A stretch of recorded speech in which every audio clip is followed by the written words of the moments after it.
सांस की जरूरत है जैसे, सांस की जरूरत है जैसे, जिंदगी के लिए बस एक सनम चाहिए, सांस की के लिए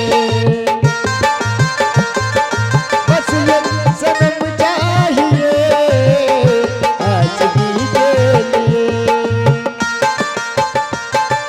सांस की जरूरत है जैसे, सांस की जरूरत है जैसे, जिंदगी के लिए बस एक सनम चाहिए, सांस की के लिए बस एक सनम चाहिए, आज की के लिए, आज की के लिए, आज की के लिए।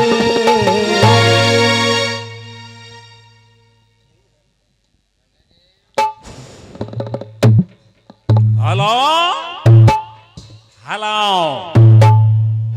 हाँ मेरे प्रिय बंधुओं, माताओं बहनों, भाइयों तथा भौजाइयों, काका तथा काकियों, मामा तथा मामियों, नाना तथा नानियों, फुआ तथा फूफियों, मारा मारा मारा तार हुआ था फूफियो।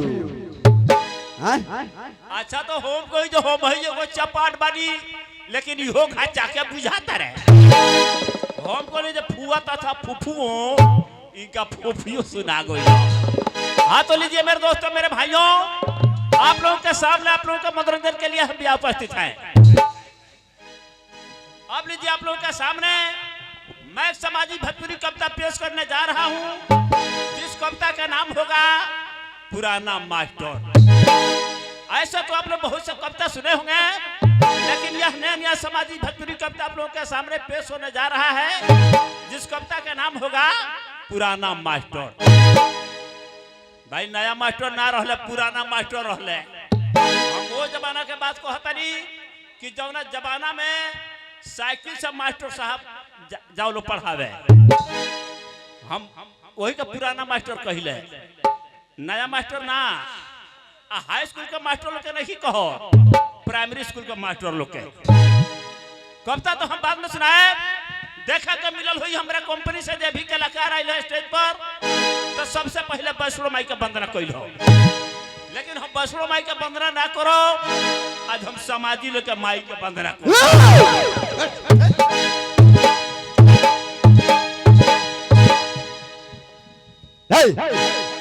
सब लोग आइले तो दुर्गा माई के वंदना कैल, देवी माई के वंदना कैल, आ ते आइल बेटे कह तरीका समाजी लोग के माई के वंदना कर।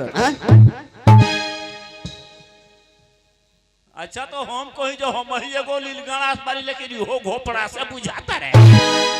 एगो शब्द के कोई गोर्थ होला, आज जौने में समझला वही में बुझला। हम कहनी समाजी लोग के माई के तई भाई खिसियाते रे भाई। हाँ बोला कवना माई के बुझत रहा अपना नौकी माई के, होश में रह। तो कवना माई के बुझत रहा पुरान की माई के। फिर उल्टा बोल बा, ई नौकिया पुरान की माई के हो नहीं खा जानो ना, नहीं खा जानो तो चोभोरन से पूछा ना, ये चियरले बड़े चबोरन बताइयो, तू बताइबा, तू कहता है कि चबोरन कहता है, तो अरे बताओ पड़ी। हम बताइए, हाँ तो सुन लो, बोला। एक कलयुग के अनुसार नौकी माई को जला अपना माई के, अब पुरान की माई को जला बड़ की माई के। ऐसा है। हाँ देखिए साहब की तरफ से आ गई बा 51 रुपया तारा खाते। कौना साहब की तरफ से? पीछे से देखिए मार्ट साहब है, मार्ट साहब, मार साहब की तरफ से। हाँ चलिए है हमरा शब्द वहाँ के है। चलिए है हमरा शब्द के ऊपर खुश होके हाँ दे श्री हरिनारायण मास्टर जी। चलिए श्री हरिनारायण मास्टर साहब के तरफ से 51 रुपए का पुरस्कार मिला है। चलिए हमारे तरफ से नमस्कार है और हमारे पार्टी के तरफ से लाख लाख धन्यवाद है। वहाँ का आशीर्वाद, वहाँ के पैसा नहीं देले, आशीर्वाद देले बने हमने के। हाँ हाँ हाँ वहाँ का आदमी से ना दिले हाँ बहुत दिन से वहाँ का आशीर्वाद दिले आशीर्वाद वहाँ के चाहिए। हाँ तब का अब पैसा के संगे आशीर्वाद दिले खोलिए ना। और आप हैं माननीय हमारे हेड मास्टर साहब दुखी जी।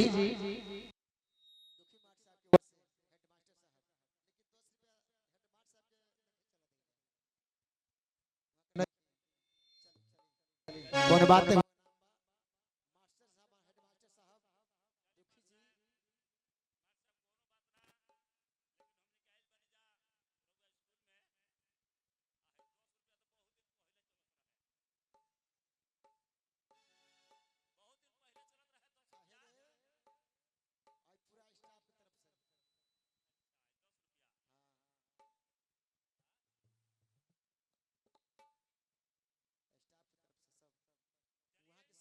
सही चलिए ये हमारे शब्द के ऊपर खुश होकर के ये पूरा स्टाफ की तरफ से 21 रुपए का पुरस्कार मिला है।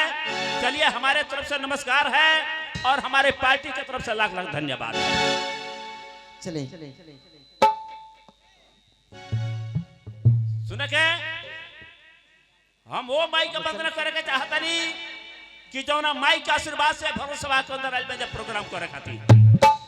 और चलिए निसंदिया पैकौली के गांव की तरफ से ये 11 पुरस्कार पुरस्कार के लिए हार्दिक स्वागत अभिनंदन है। और मैं आभारी हूं कि स्कूल में मैं आया हूं, इसलिए कि यहाँ पर संगीत कला सिखाया जाता है। तो संगीत कला को हम लोग बहुत प्रेम से मानते हैं और मैं आगाज विनती करूंगा कि उनका आशीर्वाद हमारे सर पर जरूर रहे। पूछो कौना माई के कौन माई के हम वो माई का वंदना करे के चाहता नहीं कौन माई के कि जौना माई के आशीर्वाद से भगवत सभा के अंदर आज में जब प्रोग्राम करे खातिर। कौन माई है? आदि शक्ति माई होवी। जियो बेटा जियो जियो सवाग जियो। यही से हम कहिले कि प्रति खेत का कहले जे जोतल हो आई होशियार ना हो साली बोतल हो। अखोर का कहले जे राणा हो, खोर का कहले जे राणा हो आई होशियार ना हो साली पाड़ा हो। ए बुरी काउज बहु बोन सा तू ही रहला हमरा वो।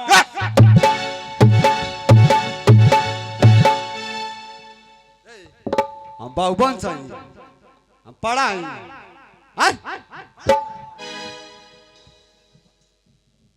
ढेर छटर पटर मत करो, ढेर छटर पटर मत करो। हाथवा गोड़ उतार छान दे बुझल। अब माट साहब के लिए आके खुटवा पर बांध दे। वहां के बल ले कैल बन बड़ी दूर से पूरा अखड़ के तरह का बराबर कर दिया। पहले हटो बो याद है माट साहब दुखी माट से आयल बनी दुखी है, दुखी माट साहब आयल बनी दुखी है। वहाँ हाँ वहाँ के बैल बड़ा बढ़िया नियत बनी तरना तो पले के बांध दे जा। ये मरसा है का हो मरसा है बोला का बात बोला ना। तारा समय को बात पूछे चाहता नहीं। पूछो सही सही बताइयो। सही सही बता। इनके तू रखले बड़ो। हिंका के हां इनके तू रखले बड़ो। हम ही रख ले हां हम ही रख ले अपना मौगी के छोड़ दी हलो। कथा